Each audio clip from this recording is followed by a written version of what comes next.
그때 마침 세계적인 추세가 뭐였냐면 바로 많은 나라들이 무기의 자체 생산을 포기하는 분위기가 만들어졌던 겁니다. 소련이라는 나라가 해체가 돼버린 거예요. 전쟁을 할 상대방이 없어져 버린 거죠. 무기를 자체 개발을 하려면 돈이 엄청나게 들거든요. 다른 나라에서 사오는 게 훨씬 쌉니다. 근데 보니까 러시아가 무기를 팔러 돌아다니거든요. 그러면서 러시아가 중저가 무기 시장에서 세계적인 강자로 등장을 하게 된 거죠. 네, 원래 소련이 이 무기 산업이 아주 강자였습니다. 원래부터. 1991년 소련이 붕괴될 당시 그 직전까지만 하더라도요. 소련의 주된 산업은 다 중화학공업이었고 무기 산업이었습니다. 그리고 그것을 뒷받침하기 위한 과학의 수준도 대단했습니다. 철강, 중공업 또 대단했었고요. 그래서 철강 같으면은 미국보다 생산량이 80%나 더 많았어요. 1인당 생산량이 그렇게 많다는 얘기가 아니고 전체로 봤을 때 생산량이 그렇게 많았던 겁니다. 미국보다 인구가 훨씬 작잖아요. 이 소련의 인구가. 그럼에도 불구하고 철강 생산량이 엄청났죠. 그건 뭐 화학 산업도 마찬가지였고 다른 것도 마찬가지였습니다. 무기 물론 그랬고요. 그리고 과학자의 숫자도 미국보다 훨씬 많았어요. 소련이. 그러니까 이 모든 것을 다 무기 산업에다가 걸었다. 이렇게 보셔도 되는 겁니다. 소련은. 심지어 혹시 기억하실지 모르겠지만 나사라고 하는 것이 1960년대에 생겨나는데 미국에. 근데 그것이 생겨난 이유가 스푸트닉 인공위성 때문에 그랬거든요. 소련이 먼저 지구 궤도에다가 인공위성을 쏘아 올린 거예요. 미국 사람들은 깜짝 놀란 거죠. 와, 소련이 저 정도의 실력이 있는 거야? 그래서 부랴부랴 정부 돈을 투입을 해가지고 항공우주국 나사라고 하는 것도 만들고 거기에다가 뭐 엄청난 정부 예산을 쏟아놓고 해서 한 10년쯤 후에 미국의 유인 우주선이 달 착륙을 하는데 성공을 하게 되잖아요. 그 이전까지 미국에는 과학이라고 하는 거는 각자 하는 거지 정부가 투자를 하는 게 아니었습니다. 그런데 소련은 과학에다가 정부가 엄청난 돈을 쏟아부었죠. 그것은 전부 다 무기 산업하고 관련이 돼 있었던 것이고, 그리고 자본주의를 뒤집어 엎는 혁명과 다 연관이 되어 있었던 거예요. 그리고 그것 때문에 생산성이 매우 낮았던 거죠. 자본주의 경제, 미국 경제는 어땠습니까? 경제를 소비가 끌고 갑니다. 그러니까 경제가 발전하면 발전할수록 사람들의 생활 수준은 높아지고 윤택해지죠. 그런데 소련은 그게 아닌 거예요. 소련의 경제 발전이라고 하는 건 뭐냐? 철강 생산량 느리고 과학 수준 올리고, 그런데 그게 사람들의 생활 수준하고 관련이 있느냐? 전혀 관계가 없는 거예요. 그것은 다 무기와 관련이 돼 있는 거고 미국과 전쟁을 벌이는 것과 다 관련이 돼 있었던 것이죠. 그러니까 사람들의 생활 수준은 형편없는 수준이었다. 그래서 집안에 가재도구 하나만 사려고 하더라도 그냥 2시간씩 3시간씩 그 국영상점에 앞에 가서 줄을 서야 되는 그런 지경이었던 거죠. 아마 뭐 그런 사진들 많이 보셨을 겁니다. 그리고 그게 쌓이고 쌓여서 도저히 사람들이 야, 이거는 못 견디겠다 하는 지경까지 가게 된 거죠. 거기에 미국의 정보혁명이라고 하는 게 또 가세를 하게 되는데요. 1980년대에 들어서 그동안에 대형 컴퓨터만 존재하고 있던 것들이 스티브 잡스가 작은 컴퓨터를, 개인용 컴퓨터를 만들어내잖아요. 그러면서 그게 많이 보급이 되고 또 IBM에서 IBM 컴패터블이라고 하는 새로운 PC,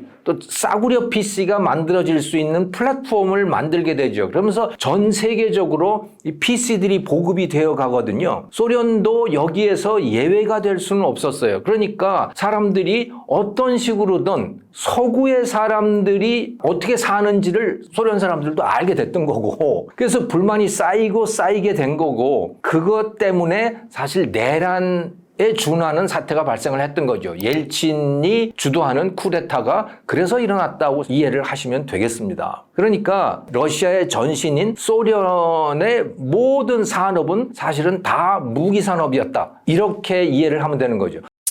자, 그런데 소련이 붕괴가 됐잖아요. 소련이 붕괴가 되면서 무기 산업, 무기 공장들도 다 민영화가 된 거예요. 그전까지는 다 국영기업소였던 것이죠. 이걸 민영화를 시키고, 그 민영화하면 누군가 사줘야 되잖아요. 민간이 접수를 하게 된 러시아 정부는 돈이 없죠. 그리고 러시아 사람들이 그렇게 어려워진 가장 큰 이유가 뭐냐? 그것은 바로 무기 산업 때문이었다라고 옐친이 그 무기 산업들을 공격을 했어요. 그리고 무기를 사들이지 않았죠. 무기 구매량이 급감을 하게 됐던 겁니다. 그러니까 이 소련의 무기 산업체들, 민영화된 무기 산업체들은 그야말로 빈사 상태에 빠지게 된 거예요. 그냥 망할 지경이 된 거죠. 그래서 어떻게 좀 살아보려고 수출기를 뚫게 된 겁니다. 그런데 수출이라고 하는 게 장사 아닙니까? 소련 사람들은 장사를 할 줄 모르지요. 거기 시장 경제가 아니니까 장사라는 건 기본적으로 존재하지 않아요. 뭐 친절하게 누구한테 가서 설득을 해서 물건을 판다 이런 거는 상상이 안 되는 경제였던 겁니다. 그래서 밖에 나가서 수출을 하기는 해야 되는데 그걸 팔 줄도 모르는 사람들이었던 것이죠. 그러지만 하나씩 둘씩 그 장사하는 방법을 배워가면서 수출을 할 수 있게 된 거예요. 그런데 그때 마침 세계적인 추세가 뭐였냐면 바로 많은 나라들이 무기의 자체 생산을 포기하는 분위기가 만들어졌던 겁니다. 왜냐? 자, 그 이전까지의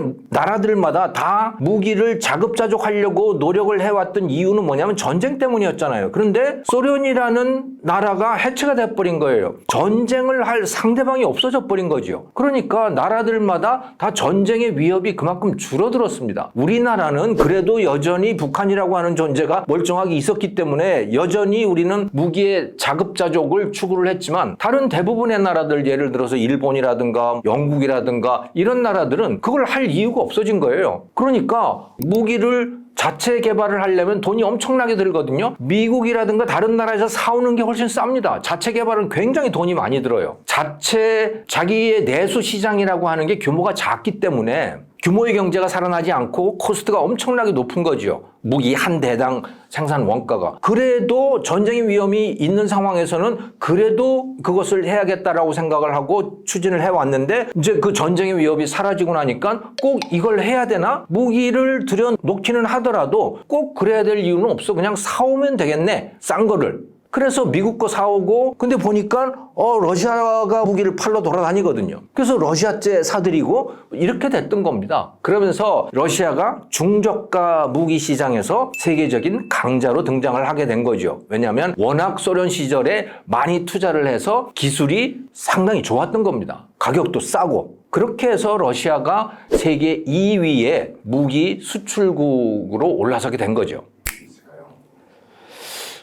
방위산업을 고수했다라기보다는 생존하기 위해서 어쩔 수 없이 그걸 팔러 돌아다녔다라고 표현하는 게 훨씬 더 정확할 거예요. 최소한 1990년대는 그랬다는 거죠. 사실 팔만한 게 없었습니다. 러시아가. 이 러시아가 굉장히 강점이 있는 산업이라고 하는 게 석유 채굴, 또 광물 자원 채굴, 또 밀, 이 식량 생산 이런 것들이죠. 그런데 1990년대의 유가 데이터를 보면요. 굉장히 석유 가격이 낮았어요. 1990년대. 그러니까 석유를 팔아서도 돈이 별로 안 됐던 겁니다. 그런데 자기들이 할 수 있는 것 중에 이런 자연 자원들 말고 자기들이 실력으로 뭔가를 만들어서 팔 수 있는 것 중에 최고가 바로 무기였던 거예요. 그걸 팔 줄은 모르지만 마케팅을 할 줄 모르는 사람들이었다고 말씀을 드렸잖아요. 팔 줄은 모르지만 어떻게든 이걸 들고 돌아다니면서 팔기 시작한 거죠. 그렇게 해서 무기 수출의 강자로 다시 태어나게 된 것이고요. 1990년대 말, 2000년대 초반 푸틴이 집권을 하게 되면서 그때부터 푸틴은 생각이 달랐던 겁니다. 그 이전에 옐친은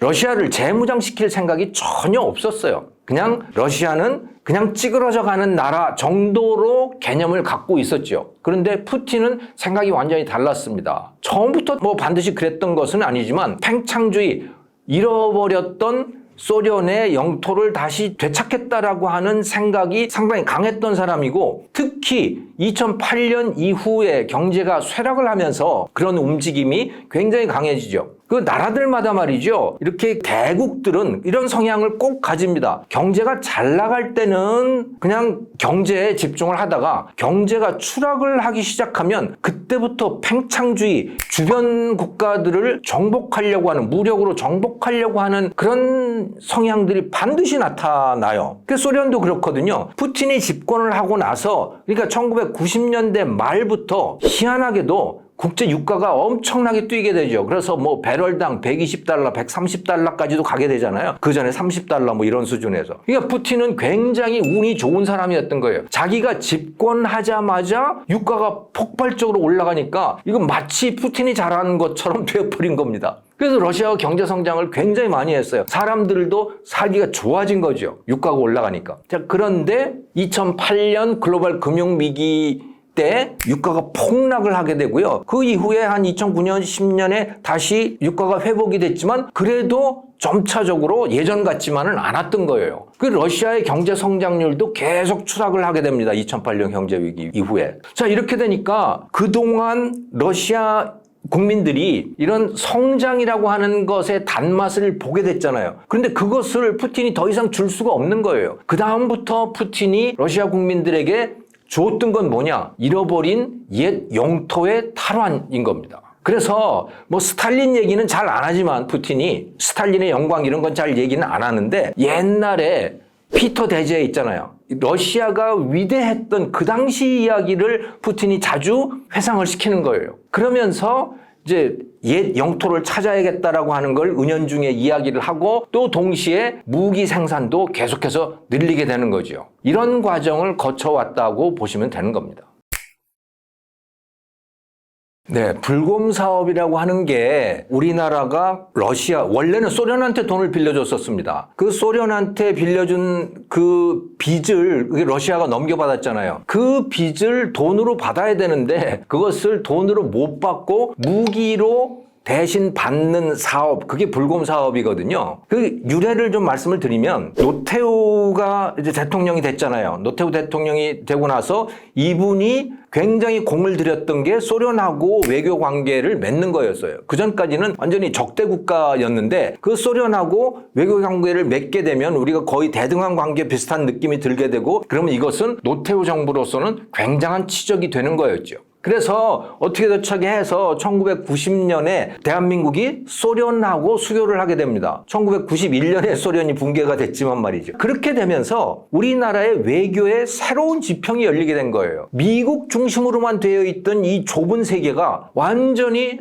엄청나게 넓어지게 된 거죠. 그런데 소련 입장에서도 그걸 아는 거죠. 자, 내가 외교 관계를 터주는 대신에 너도 대가를 달라. 그게 뭐냐? 돈 좀 내라는 거였죠. 그래서 노태우 정부가 30억 달러를 경협자금으로 제공을 하겠다고 돈을 빌려주겠다고 합의를 본 겁니다. 자, 그리고서 30억 달러를 다 주지 않았어요. 그중에 1991년 정도까지 14억 7천만 달러를 빌려줬대요. 근데 아무리 봐도 이게 돌려받을 것 같지 못하니까 거기다가 러시아 시대가 되고 그러니까 이제 상황도 달라지고 이렇게 된 거죠. 그래서 14억 7천만 달러를 빌려줬고 그것을 1999년까지 돌려받기로 되어 있었는데 만기가 됐는데도 안 돌려주는 거예요. 그러니 이게 안 돌려주는 걸 뭐 어떻게 하겠어요? 전쟁을 합니까? 어떻게 합니까? 이제 이야기를 하니까 그럼 무기로 가져가라 해서 무기로 가져오게 된 거예요. 그런데 이거는 사실 우리나라 군부의 입장에서는 난감한 상황인 거죠. 왜냐? 그동안 우리나라는 전부 미국 무기를 쓰고 있었는데 미국과 호환되는 그런 무기를 쓰고 있었는데 완전히 시스템이 다른 러시아 무기를 가져오고 나면 이거 어떡하지? 새로 훈련을 다 해야 되고 그래서 군부가 원하지 않았어요. 거기다가 우리나라 방산업체들은 또 어땠을까요? 당연히 원치 않죠. 자기들 물건을 팔아야 되는데 러시아제를 갖다가 가지고 들여오면 자기들 물건을 팔 수가 없잖아요. 우리나라 방산업체. 다 반대를 한 거죠. 그런데 어떡합니까? 이걸 가져올 수밖에 없는 상황이 되어버린 거예요. 근데 이것을 좋아한 주체가 있었습니다. 그게 누구냐? 국방과학연구소의 과학자들인 거죠. 그 엔지니어들 또 박사들 이런 사람들은 그걸 원했던 거예요. 왜냐? 궁금하잖아요. 소련 무기가 도대체 어떻게 생긴 거야? 국방과학연구소는 이제 무기를 개발하는 그런 곳이었기 때문에 굉장히 궁금했고 또 새로운 무기 체계를 알고 싶어 했고 그랬던 거예요. 그래서 그거를 가지고 와서는 다 일일이 뜯어보고 성능 테스트도 해보고 그러면서 완전히 다른 무기 체제에 관련된 데이터들을 축적을 하게 된 거죠. 아, 새로운 무기, 저쪽 무기는 이렇게 작동을 하는구나. 미국 무기는 이런 식으로 작동을 하는데 러시아 무기는 이렇게 작동을 하는구나 하면서 아이디어들이 막 떠오르게 된 거죠. 그러면서 하이브리드, 일종의 혼합형 무기들이 국방과학연구소에서 탄생을 하기 시작한 겁니다. 그 아이디어들이. 그 방산업체들도 처음에는 이걸 굉장히 반대를 했지만 새로운 무기, 새로운 설계가 등장을 하면서 그것을 생산을 하게 됐고, 그리고 그 무기들이 지금 국제시장에서 매우 잘 팔리는 상황이 된 거죠. 그래서 불곰사업이라고 하는 게 우리나라의 무기체제를 개발하는 데 굉장히 큰 역할을 했던 거는 사실입니다. 원래부터 그걸 의도했던 것은 아니고 빚을 대신 받는 거였는데 그게 결과적으로 이렇게 됐던 거예요. 아직도 그 14억 7천만 달러를 다 못 받아서 불곰사업은 뭐 아직도 진행 중이라는 그런 기사들이 나오더라고요. 9월 10일 날 우크라이나의 젤렌스키 대통령이 서방 언론하고 인터뷰를 했습니다. 내용이 뭐냐? 당신네들 이런 식으로 하지 마라. 이러고 나면 우리가 어떻게 할지 모르겠다라는 일종의 뭐 위협 같은 그런 발언을 했어요. 왜 이러느냐, 그 젤렌스키 대통령은. 아니, 지원을 해준다고 말만 해놓고 도대체 되는 게 뭐냐는 거예요. 왜 실제로 지원을 안 해주느냐는 거죠. 지원을 해준 게 많지가 않습니다. 굉장히 지원을 해주겠다고 나라들마다 다 발표를 했는데 실제 무기는 도착을 하지 않는 거예요. 뭐 다 그럴 만한 사정들이 있는 거죠. 왜냐하면 지금 모든 나라, 서방의 모든 나라들이 다 이 재무장을 하고 있는 상황입니다. 국방 예산 다 늘리고 그래서 자기들 나라의 무기를 지금 늘려야 되는 상황이거든요. 그런데 우크라이나에다가 무기를 주게 되면 자기 나라의 병기고가 줄어들게 되잖아요. 이게 참 난감한 것이고, 또 그렇게 하려면 의회의 승인을 받아야 되고 뭐 하는 이런 복잡한 국내 정치 문제들도 또 있는 것이죠. 그래서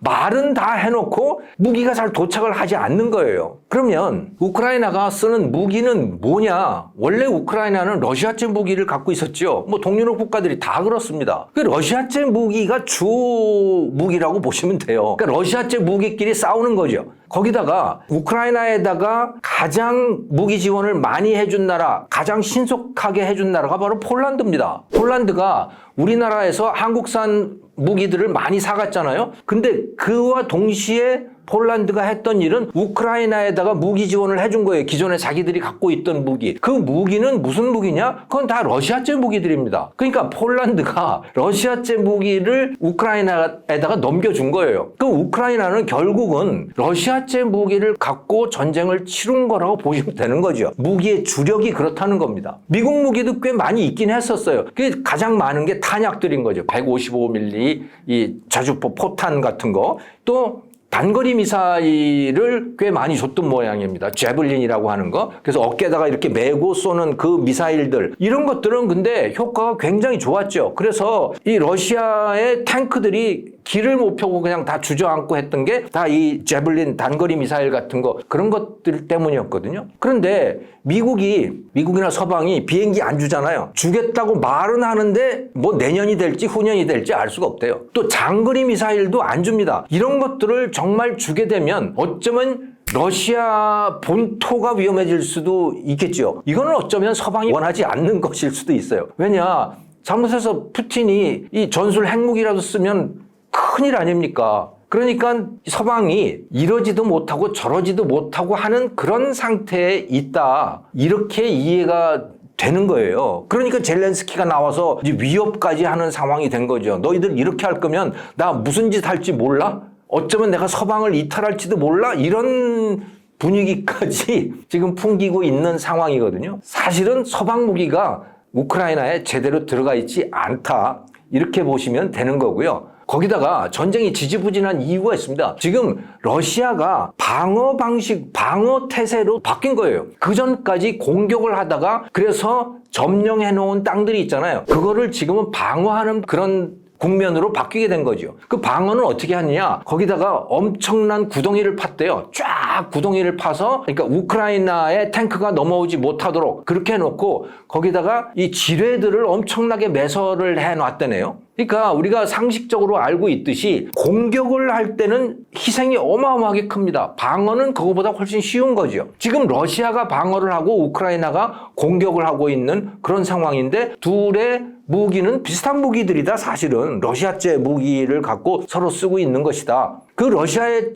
무기의 실상이 드러났던 것은 러시아가 공격을 했을 때였었죠. 그때 러시아제 무기들이 제대로 힘을 쓰지 못했고, 그래서 사람들이 러시아제 무기의 그 실상을 보게 됐던 겁니다. 그래서 인도, 동남아시아, 예를 들어 말레이시아라든가 베트남이라든가 필리핀이라든가 이런 나라들이 러시아제 무기 도입 계약을 추진을 하다가 이제 다 그걸 중단해버리고 이제 미국제로 해야 되나 한국제로 해야 되나 이런 고민들을 하고 있다. 그러니까 러시아 무기에서 이 나라들이 이탈하고 있다라고 하는 것은 러시아제 무기의 성능이 훌륭하지 못함을 직접 눈으로 관찰을 했기 때문 이다라고 이해가 될 수가 있습니다. 거기다가 지금 푸틴이 김정은을 만나서 무슨 말이 오갔는지는 누구도 알지 못하지만 누구나 다 추측하고 있는 것은 북한 무기를 달라고 할 거라는 거 아닙니까? 그거 말고는 도대체 이유가 뭐 있느냐는 거예요. 그럼 북한의 포탄이라든가 북한의 로켓이라든가 북한의 미사일 같은 거를 요청할 정도로 러시아의 무기 상황이 이제 그렇다라고 하는 것도 러시아의 무기 체계에 관해서 많은 것들을